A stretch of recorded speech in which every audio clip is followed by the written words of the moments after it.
അധ്യാപകർ ലഹരി ശൃംഖലയിൽ എങ്ങനെ എത്തി?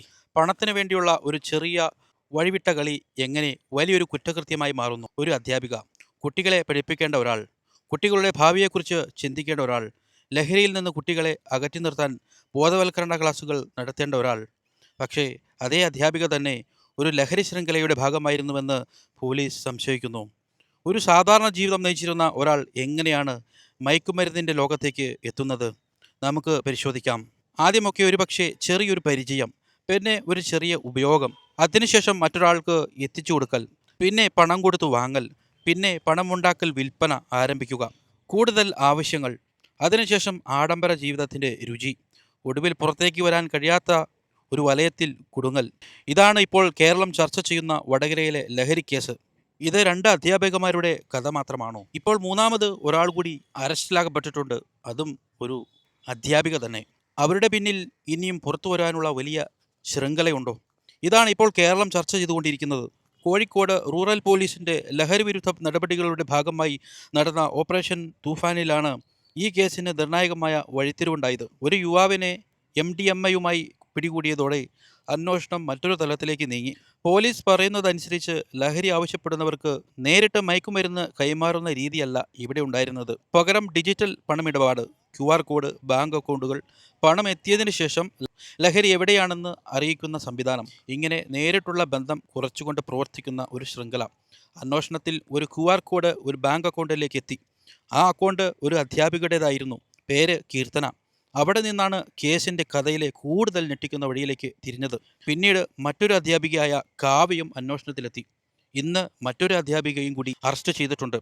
ഇരുവരും പേരാമ്പ്ര ബ്ലോക്ക് റിസോഴ്സ് സെൻ്ററുമായി ബന്ധപ്പെട്ട് ജോലി ചെയ്യുന്നവരാണ്. കീർത്തനയെ ജൂലൈ 11 അറസ്റ്റ് ചെയ്തതിന് പിന്നാലെയാണ് അന്വേഷണം കാവ്യയിലേക്കും നീങ്ങുന്നത്. ജൂലൈ 25 കാവ്യയും അറസ്റ്റിലായി. മൂന്നാമത്തെയാൾ ഇന്നും അറസ്റ്റിലായി. കീർത്തനയുടെ അക്കൗണ്ടിലേക്ക് പണം വന്നത് എന്തിനായിരുന്നു? ആ പണം ആരുടേതായിരുന്നു? ആർക്കു വേണ്ടിയായിരുന്നു? പണം നൽകിയവർ ആരൊക്കെയായിരുന്നു? ഇവിടെയാണ് ഈ ഒരു കേസിന് മറ്റൊരു തലത്തിലേക്ക് കൊണ്ടുപോകുന്നത്. എങ്ങനെയാണ് ഒരാൾ പതിയെ പതിയെ അഡിക്റ്റാകുന്നത്? ഒരു മനുഷ്യൻ രാവിലെ എഴുന്നേറ്റ് തീരുമാനിക്കില്ല, ഇന്നു മുതൽ ഞാൻ ഒരു ലഹരി വ്യാപാരിയാകാം. അത് സാധാരണയായി അങ്ങനെ സംഭവിക്കുന്നില്ല. ലഹരിയുടെ ലോകത്തേക്ക് കടക്കുന്നത് പലപ്പോഴും വളരെ ചെറിയ ഒരു ചൂടുവെപ്പിലൂടെയാണ്. ആദ്യം ഒരു കൗതുകം, ഒന്ന് പരീക്ഷിച്ചാൽ എന്താകും?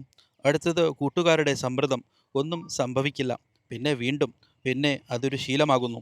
അവിടെ നിന്നാണ് പണം ആവശ്യമായി വരുന്നത്. സ്വന്തം ഉപയോഗത്തിനായി പണം വേണം. അപ്പോൾ മറ്റൊരാൾക്ക് എത്തിച്ചു കൊടുക്കുക. ഞാൻ വിൽക്കുന്നതല്ല, ഒരാൾക്ക് കൊടുക്കുന്നതാണ് എന്ന ന്യായം മനസ്സിലുണ്ടാകും. പിന്നീട് അതിൽ പണം കിട്ടുന്നു. അവിടെ ഒരു വലിയ മനഃശാസ്ത്രപരമായ മാറ്റം സംഭവിക്കുന്നു. ഉപയോഗിക്കുന്ന ആളിൽ നിന്ന് പണം ഉണ്ടാക്കുന്ന ആളായി മാറുന്നു. അവിടെ നിന്നാണ് കുറ്റകൃത്യത്തിൻ്റെ അടുത്ത ഘട്ടം തുടങ്ങുന്നത്. ഇപ്പോൾ ഈ കേസിൽ പോലീസ് പരിശോധിക്കുന്ന ഒരു പ്രധാന കാര്യം ഇതാണ്. കീർത്തനയും കാവ്യയും സ്വയം ലഹരി വാങ്ങി വിൽക്കുന്നവരായിരുന്നോ, അതോ അവർ മറ്റൊരു വലിയ ശൃംഖലയുടെ ഇടനിലക്കാരായിരുന്നോ? ഇതാണ് അന്വേഷണത്തിൽ കണ്ടെത്തേണ്ടത്. നിലവിലെ റിപ്പോർട്ടുകൾ പ്രകാരം ആവശ്യക്കാർക്ക് പണം ഡിജിറ്റൽ മാർഗത്തിലൂടെ അയച്ചതിന് ശേഷം ലഹരി സൂക്ഷിച്ചിരിക്കുന്ന സ്ഥലത്തിൻ്റെ വിവരം ലഭിക്കുന്ന രീതിയിലുള്ള സംവിധാനമാണ് പോലീസ് പരിശോധിക്കുന്നത്. ലഹരി നേരിട്ട് കൈമാറാതെ മറ്റൊരിടത്ത് വച്ചിരിക്കുന്ന സാധനം വാങ്ങുന്ന രീതിയാണോ ഉണ്ടായിരുന്നതെന്നും അന്വേഷണത്തിൽ പരിശോധിക്കുന്നുണ്ട്. ഒരു വ്യക്തിയുടെ അക്കൗണ്ടിൽ ആവർത്തിച്ചു വരുന്ന ചെറിയ ചെറിയ ഇടപാടുകൾ, പല ആളുകളിൽ നിന്നുള്ള പണം, അതിനുശേഷം മറ്റൊരു അക്കൗണ്ടിലേക്ക് പോകുന്ന പണം, ഇവയെല്ലാം പരിശോധിച്ചാൽ ഒരു ശൃംഖലയുടെ സാമ്പത്തിക ഭൂപടം തന്നെ ഉണ്ടാക്കാൻ പോലീസിന് കഴിയും. ഇപ്പോൾ അന്വേഷണ സംഘം അതുതന്നെയാണ് ചെയ്യുന്നത്. ഇതിലൂടെ എന്താണ് ലാഭം? എന്തിനാണ് ഒരാൾ ഇത്രയും വലിയ അപകടം ഏറ്റെടുക്കുന്നത്? ഉത്തരം പലപ്പോഴും പണം തന്നെയാണ്.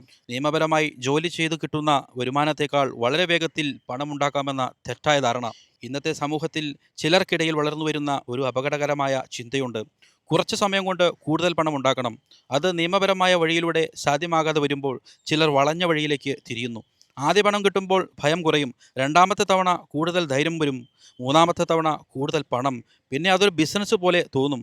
പക്ഷേ യഥാർത്ഥത്തിൽ അത് ബിസിനസ് അല്ല, അത് ഒരു കുറ്റകൃത്യ ശൃംഖലയാണ്. ഇവിടെ പോലീസ് പറയുന്ന സാമ്പത്തിക ഇടപാടുകളാണ് അതുകൊണ്ട് തന്നെ വളരെ പ്രധാനപ്പെട്ടത്. റിപ്പോർട്ടുകൾ പ്രകാരം ഇരുവരുടെയും അക്കൗണ്ടുകളിലൂടെ ലക്ഷക്കണക്കിന് രൂപയുടെ ഇടപാടുകൾ നടന്നിട്ടുണ്ട്. അധ്യാപികമാരുടെ സാമ്പത്തിക ഇടപാടുകൾക്കൊപ്പം ആഡംബര വാഹനവുമായി ബന്ധപ്പെട്ട കാര്യങ്ങളും ഉണ്ട്. തുച്ഛമായ വരുമാനത്തിൽ നിന്ന് ഇതൊക്കെ വാങ്ങുക സംശയത്തിൻ്റെ നിഴലിൽ അവരെ കൊണ്ടുവന്നു. ആഡംബരക്കാർ ഉണ്ടെന്ന് മാത്രം കുറ്റത്തിൻ്റെ തെളിവല്ല, പക്ഷേ അതിന് തക്കതായ വരുമാനം എവിടെ നിന്ന് വന്നു? ഇവിടെയാണ് ടീച്ചർമാർ പെട്ടത്. ലഹരി വ്യാപാരത്തിൽ നിന്നുള്ള പണം പലപ്പോഴും ജീവിതശൈലിയിൽ പ്രത്യക്ഷപ്പെടും. വസ്ത്രങ്ങളിൽ, വാഹനങ്ങളിൽ, യാത്രകളിൽ, പാർട്ടികളിൽ, പുതിയ മൊബൈലുകളിൽ, വലിയ ചെലവുകളിൽ. ഇവിടെയാണ് കുടുംബം, സുഹൃത്തുക്കളും സഹപ്രവർത്തകരും ചിലപ്പോൾ ചോദിക്കും, ഈ പണം എവിടെ നിന്നാണ്? സാധാരണ ജീവിതത്തിൽ നിന്ന് വളഞ്ഞ വഴിയിലേക്ക് എന്തുകൊണ്ട്? ഇതാണ് ഈ കേസിലെ ഏറ്റവും പ്രധാനപ്പെട്ട മനഃശാസ്ത്രപരമായ ചോദ്യം. കുറ്റവാളി എന്ന് വിളിക്കപ്പെടുന്ന ഓരോ മനുഷ്യനും ജനിക്കുമ്പോഴേ കുറ്റവാളിയാണോ? അല്ല. പലപ്പോഴും മനുഷ്യൻ്റെ ജീവിതത്തിൽ ചെറിയ ചെറിയ തീരുമാനങ്ങളാണ് വലിയ മാറ്റങ്ങളിലേക്ക് നയിക്കുന്നത്. കൂടുതൽ പണം വേണം, മറ്റുള്ളവരെക്കാൾ നല്ല ജീവിതം വേണം, വേഗത്തിൽ ഉയരണം, സോഷ്യൽ മീഡിയയിൽ കാണുന്ന ആഡംബര ജീവിതം സ്വന്തമാക്കണം, കൂട്ടുകാരുടെ മുന്നിൽ പിന്നിലാകരുത്.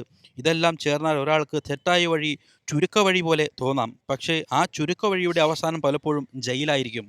ഇത്രയും ധൈര്യം ഇവർക്കൊക്കെ എവിടുന്നാണ് ലഭിക്കുന്നത്? ഇതാണ് നമ്മളെ ഏറ്റവും കൂടുതൽ ഞെട്ടിക്കുന്ന മറ്റൊരു കാര്യം. ഒരു അധ്യാപിക സ്കൂളിൽ പോകുന്നു, കുട്ടികളുമായി ഇടപെടുന്നു, സമൂഹത്തിൽ ഒരു ബഹുമാനമുള്ള ജോലി ചെയ്യുന്നു. അതേസമയം പോലീസ് ആരോപിക്കുന്നത് പോലെ ലഹരി ഇടപാടുമായി ബന്ധപ്പെടുന്നു. പിടിക്കപ്പെടുമെന്ന് പേടിയില്ലേ? ഉണ്ട്. പക്ഷേ കുറ്റകൃത്യത്തിൽ പതിയെ പതിയെ ഇറങ്ങുന്ന ഒരാളുടെ മനസ്സിൽ ഒരു അപകടകരമായ മാറ്റം സംഭവിക്കും. എന്നെ ആരും സംശയിക്കില്ല. ഞാനൊരു അധ്യാപികയാണ്. എന്നെ ആരും പരിശോധിക്കില്ല. എൻ്റെ ജോലി തന്നെയാണ് എൻ്റെ സുരക്ഷ. ഈ ആത്മവിശ്വാസം തന്നെയാകാം ചിലപ്പോൾ കുറ്റവാളിയുടെ ഏറ്റവും വലിയ ആയുധം. പക്ഷേ അത് ചിലപ്പോൾ വിനയായി മാറും. അവൻ്റെ ഏറ്റവും വലിയ ദൗർബല്യമായി മാറാം. കാരണം ഒരിക്കൽ പോലീസ് സാമ്പത്തിക ഇടപാടുകൾ പിന്തുടർന്നാൽ QR കോഡ് മനസ്സിലാക്കാം, ബാങ്ക് അക്കൗണ്ടിലൂടെ കാര്യങ്ങൾ മനസ്സിലാക്കാം, ഫോൺ സംസാരിക്കും, കാൾ റെക്കോർഡുകൾ സംസാരിക്കും, ലൊക്കേഷൻ ചരിത്രം സംസാരിക്കും. ഒടുവിൽ മനുഷ്യൻ മറച്ചു വെച്ചതെല്ലാം കൂടി ഡിജിറ്റൽ തെളിവ് പോലെ പുറത്തു വരും. മുൻപ് ലഹരി കേസുകളിൽ സാമ്പത്തിക കുറ്റകൃത്യങ്ങളിലും സ്ത്രീകൾ കുറവായിരുന്നുവെന്ന പൊതുധാരണ ഉണ്ടായിരുന്നു. ഇപ്പോൾ സ്ത്രീകൾ പല കുറ്റകൃത്യങ്ങളിലും ഇടനിലക്കാരായും സാമ്പത്തിക ഇടപാടുകളുടെ ഭാഗമായും പ്രവർത്തിക്കുന്ന സംഭവങ്ങൾ ശ്രദ്ധയിൽപ്പെടുന്നു. സ്ത്രീകൾ കുറ്റകൃത്യത്തിലേക്ക് കൂടുതലായി പോകുന്നു എന്ന് ഈ ഒരു കേസ് കൊണ്ട് മാത്രം തെളിയിക്കുന്നില്ല. എന്നാൽ സ്ത്രീകളെയും കുറ്റകൃത്യ ശൃംഖലകൾ ലക്ഷ്യമിടുന്നുണ്ടോ എന്നത് ഗൗരവമായി പഠിക്കേണ്ട വിഷയമാണ്. കാരണം ചില ശൃംഖലകൾക്ക് സ്ത്രീകളെ ഉപയോഗിക്കുന്നത് സാമൂഹിക സംശയം കുറയ്ക്കാനുള്ള മാർഗമായി തോന്നിയിരിക്കാം. അധ്യാപിക, വിദ്യാർത്ഥിയുമായി ഇടപെടുന്ന ഒരാൾ, കുടുംബങ്ങളുമായി ഇടപെടുന്ന ഒരാൾ, സമൂഹത്തിൽ വിശ്വസനീയമായ ഒരാൾ ഇത്തരം ഒരു വ്യക്തിയുടെ സാമൂഹിക പ്രതിച്ഛായയെ കുറ്റകൃത്യത്തിനായി ഉപയോഗിച്ചിട്ടുണ്ടോ? ഈ ചോദ്യത്തിനുള്ള ഉത്തരമാണ് ഇനി പോലീസ് കണ്ടെത്തേണ്ടത്. പിടിക്കപ്പെട്ടാൽ ഇവരുടെ ഭാവി എന്താണെന്ന് അവർ ചിന്തിക്കുന്നില്ലേ? ഇതാണ് ഏറ്റവും വേദനിപ്പിക്കുന്ന മറ്റൊരു ചോദ്യം. ഒരു കുറ്റകൃത്യത്തിൽ നിന്ന് കിട്ടുന്ന പണം ചില മാസങ്ങൾ മാത്രം. പക്ഷേ അതിൻ്റെ പ്രത്യാഘാതം വർഷങ്ങൾ. അല്ലെങ്കിൽ ജോലി പോകാം, സമൂഹത്തിലെ വിശ്വാസം നഷ്ടപ്പെടാം, കുടുംബം തകരാം, കുട്ടികളെ മാനസികമായി ബാധിക്കാം, സാമ്പത്തിക പ്രശ്നങ്ങൾ വരാം, നിയമ നടപടികൾ നേരിടേണ്ടി വരാം. ഏറ്റവും പ്രധാനമായി സ്വന്തം ജീവിതത്തിൻ്റെ നിയന്ത്രണം തന്നെ നഷ്ടപ്പെട്ടു പോകാം. ഇപ്പോൾ ഈ കേസിൽ തന്നെ 2 അധ്യാപികമാർക്കും ജോലി നഷ്ടപ്പെട്ടു. മറ്റൊരു അധ്യാപികയെ ഇപ്പോൾ പിടിച്ചിട്ടുണ്ട്. ആ അധ്യാപികയും ഒരുപക്ഷെ ജോലിയിൽ നിന്ന് പിരിച്ചുവിടാം. ഇന്ന് ഒരു കുറ്റകൃത്യം മറച്ചുവെക്കുന്നത് പഴയ കാലത്തേക്കാൾ ബുദ്ധിമുട്ടാണ്.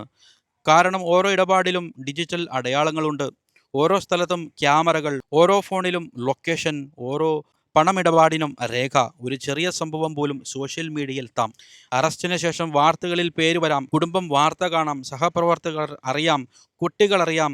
അപ്പോൾ ഒരാൾ എന്തുകൊണ്ടാണ് ഇത്രയും വലിയ അപകടം ഏറ്റെടുക്കുന്നത്? ഇത് വെറുമൊരു ധൈര്യമല്ല. കുറ്റകൃത്യത്തിൽ പതിയെ പതിയെ ഉണ്ടാകുന്ന അപകടകരമായ ആത്മവിശ്വാസമാണ്.